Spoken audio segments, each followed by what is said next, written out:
The Poverty of Christ Part 2. Christ's poverty was part of his school of faith, in which he himself first learned and then taught men that life is more than meat, and that man lives not by bread alone, but by every word that proceeds out of the mouth of God. In his own life, he had to prove that God and the riches of heaven can more than satisfy a man who has nothing on earth. That trust in God for the earthly life is not vain, that one only needs as much as it pleases God to give. In his person, we have witness to the power which comes with the preaching of the kingdom of heaven, when the preacher himself is the evidence of its sufficiency.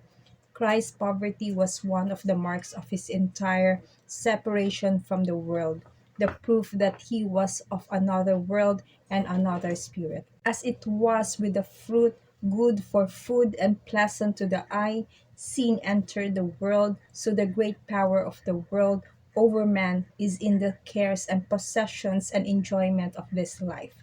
Christ came to conquer the world and cast out its prince, to win the world back to God.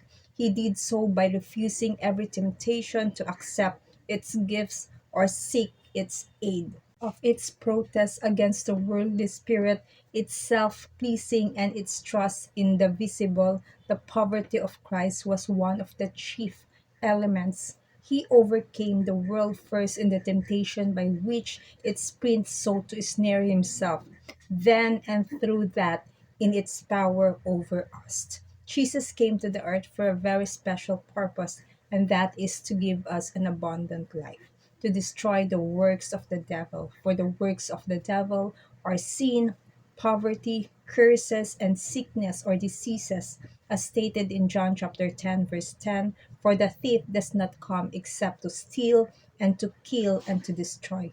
Jesus came that they may have life, and that they may have it more abundantly.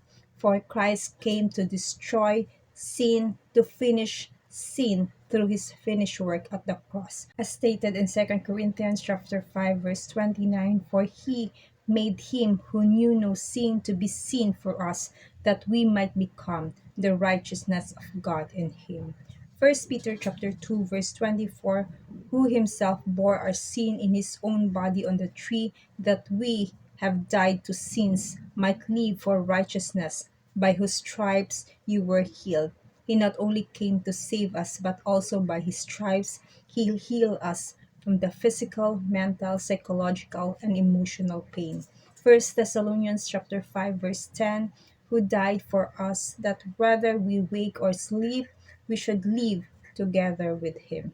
Jesus also came to give us his life. He did not only give us peace and joy, but he gave his life for us so that we live together with him.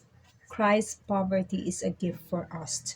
Jesus came to the earth so that through his poverty we might become rich physically, mentally, emotionally, financially, and most especially spiritually in every aspect of this life in Christ.